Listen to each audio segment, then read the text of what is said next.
महाराष्ट्राच्या राजकारणाला घराणेशाही नवीन नाहीये। 5 वर्ष ज्या कार्यकर्त्यांच्या जीवावर नेते पक्ष उड्या मारतात, तोच पक्ष व नेत्यांना निवडणुकीच्या वेळी तिकीट वाटपात मात्र या कार्यकर्त्यांचा विसर पडतो। आपल्याच घरात उमेदवारी कशी राहील यासाठी नेते मंडळी प्रयत्न करत असतात। आता मात्र वेगवेगळ्या पक्षातून आपल्याच घरात आमदार खासदारकी मिळवण्याचा ट्रेंड राज्यात सुरू झालाय। या विधानसभा निवडणुकीत त्याची 3 प्रमुख उदाहरणं आपल्याला दिसून येतील।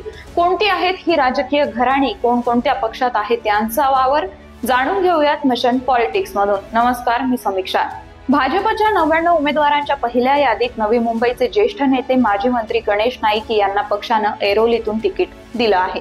मात्र त्यांचे धाकटे पुत्र संदीप नाईक यांनाही उमेदवारी हवी होती, तीही भाजपच्याच विद्यमान आमदार मंदा म्हात्रे यांच्या विरोधात बेलापूर मतदारसंघातून। आता एका घरात एक उमेदवारी दिली तरी जर समाधान होत नसेल तर पक्ष तरी काय करणार, म्हणून भाजपनं संदीप यांना उमेदवारी नाकारली। मात्र त्यांची आमदार होण्याची महत्वाकांक्षा इतकी दाट आहे की त्यांनी ज्या भाजपनं आपल्या वडिलांना आमदारकीची उमेदवारी दिली त्याच पक्षाला सोडून शरद पवार गटात प्रवेश केलाय। या पक्षातर्फे ते आता मंदा म्हात्रे यांच्या विरोधात लढणार आहेत। खरं तर संदीप यांच्या या बंडखोरीला गणेश नाईकांचा पाठिंबा नसेल असं कोणी सांगितलं तर ते खरं वाटणार नाही, ही शंकाही रास्त आहे। आता गणेश नाईक वरवर कितीही सांगत असले की मी मुलाचा प्रचार करणार नाही, तरीही मंदा म्हात्रेंचा पराभव करणं हे मुळातच गणेश नाईक यांचं ध्येय आहे।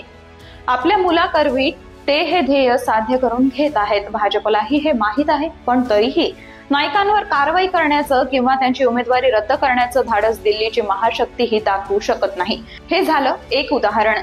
मात्र यंदाच्या निवडणुकीत राज्यात अशी 4-5 उदाहरणं आहेत ज्या राजकीय घराण्यांनी आपल्या सोयीसाठी वेगवेगळ्या पक्षाकडून उमेदवारी मिळवून एकापेक्षा जास्त आमदारकी आपल्याच घरात कशी राहील, सर्वच पक्षात आपलं कुटुंबीय कसं राहतील याची काळजी घेतलेली आहे। दुसरं उदाहरण तर फारच इंटरेस्टिंग आहे। राष्ट्रवादी अजित पवार गटाचे ज्येष्ठ नेते छगन भुजबळ हे स्वतः कॅबिनेट मंत्री आहेत। आता येवला मतदारसंघातून अजित पवारांनी त्यांना पुन्हा उमेदवारी दिलीही आहे। भुजबळ यांचे पुत्र पंकज यांची नुकतीच विधान परिषदेवर अजितदादांनीच नियुक्ती केली। एवढ्यावरही भुजबळ कुटुंबियांचं समाधान झालेलं नाही आहे।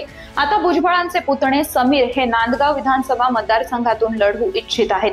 खरं तर या मतदारसंघात सध्या शिंदे सेनेचे सुहास कांदे हे आमदार आहेत, म्हणजेच भुजबळांच्या पक्षाच्या मित्र पक्षाचाच हा आमदार आहे।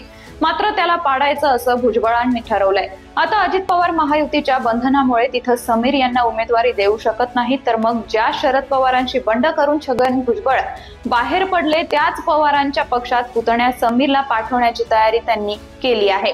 या पक्षांतराशी आपला संबंध नसल्याची आवईही छगन भुजबळ उठवतीलही, पण त्यांच्या आशीर्वादाशिवाय समीर इतकं मोठं धाडस करू शकतो का हे न कळण्या एवढी जनता खुळी नाहीये।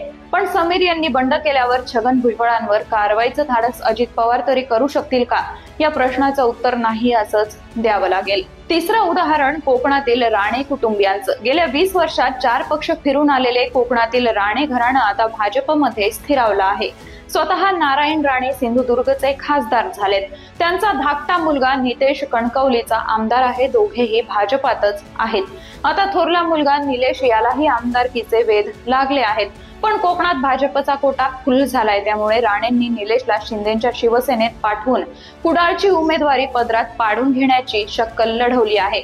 ज्या शिवसेनेतून 19 वर्षांपूर्वी राणे बाहेर पडले होते व जी शिवसेना आपण कोकणातील संपवल्याच्या वल्गना राणे करत होते, त्याच शिवसेनेला शरण जाण्याची नामुष्की पुत्राचा आमदारकीचा हट्ट पूर्ण करण्यासाठी राणेंवर आली आहे।